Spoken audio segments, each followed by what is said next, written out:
नखरा वाली वो धोखा दे के मोल बुलात से वो।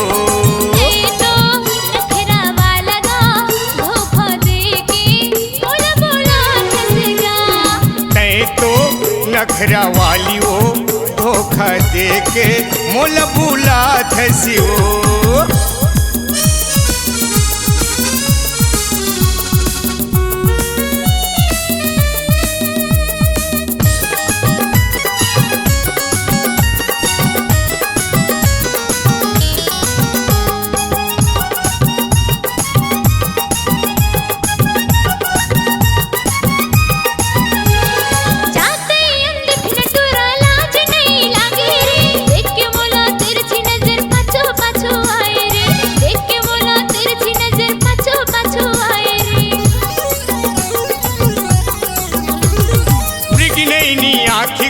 हिरनी कस चाल वो झिदिर बिदिर चुंदी तोर फूले फूले गाल वो झिदिर बिदिर चुंदी तोर फूले फूले गाल वो।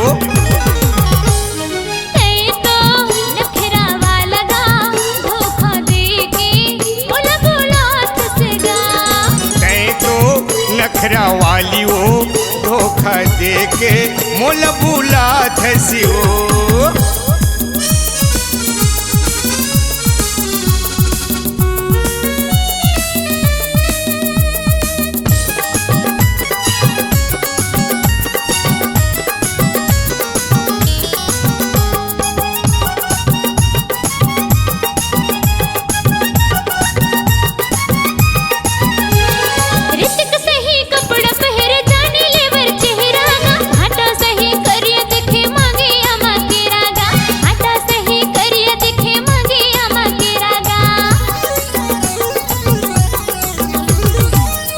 मटका के टूरी आँखिला चमकाए वो रद्द चलत टूरा मल्ला तीर माँ बुलाए वो रद्द चलत टूरा मल्ला तीर माँ बुलाए वो।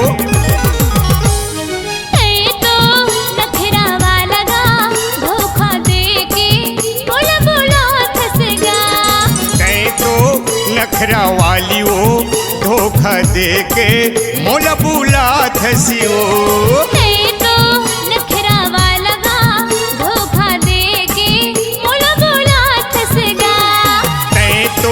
नखरा वाली वो धोखा दे के मोल बुलात से वो। नखरा वाला गा धोखा दे के मोल बुलात से गा। नखरा वाली वो धोखा दे के मोल बुलात से वो। अगर आप अपनी आवाज को एक नया आयाम देना चाहते हैं तो चले आइए मल्टी ट्रैक डिजिटल रिकॉर्डिंग के लिए संपर्क करें HK म्यूजिक कंपनी, कोटा डबरी, चांपा, छत्तीसगढ़। मोबाइल नंबर है 9329238487 और 8085380339।